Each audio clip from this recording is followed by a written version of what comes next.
The basic reason that we do hip replacement is someone has osteoarthritis or degenerative joint disease.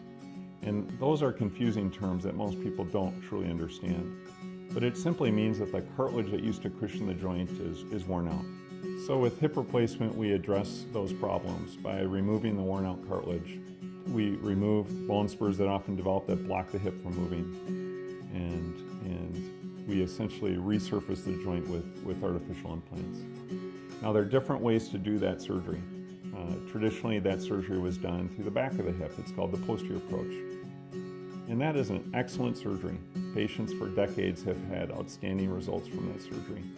Over the last 10 to 15 years, doctors have tried to perform the surgery with less trauma to the body.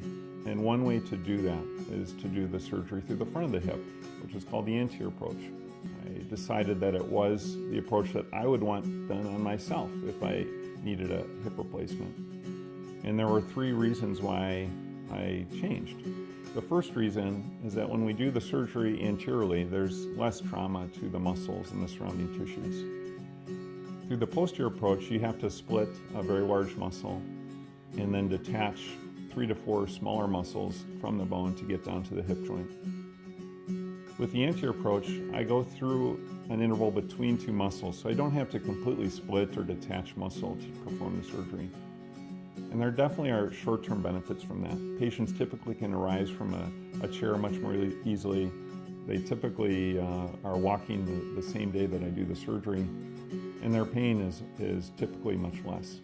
The second reason is that there are some long-term benefits. When we perform the surgery anteriorly, I can use an X-ray machine to assess my work during the surgery.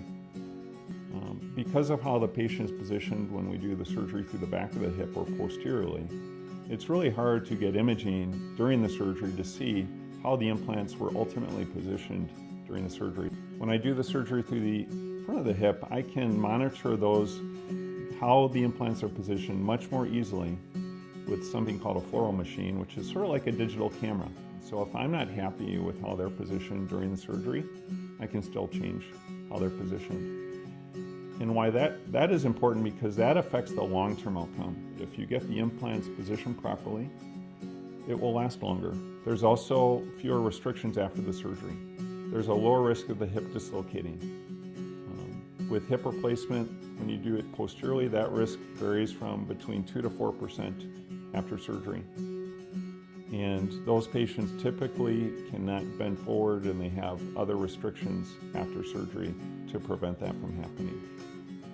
Because we don't strip the muscles away from the back or release them, the dislocation rate for patients who have it done anteriorly is less than 1%. And so that was the third and final reason why I decided to make the change. Most of the patients that I see now are great candidates for the anterior approach. The people who are not necessarily good candidates are people who have severe deformities in their hip, or they may have had a prior surgery that required hardware or other things that need to be removed. And so not everyone is a candidate for it, but the vast majority of patients are. We have been doing the surgery anteriorly since about 2009. We were one of the first hospitals to offer the anterior approach. And our surgeons are all very experienced in that approach. Not everyone is a perfect candidate for that approach, and so the most important thing is to talk to your doctor to see what your best option is.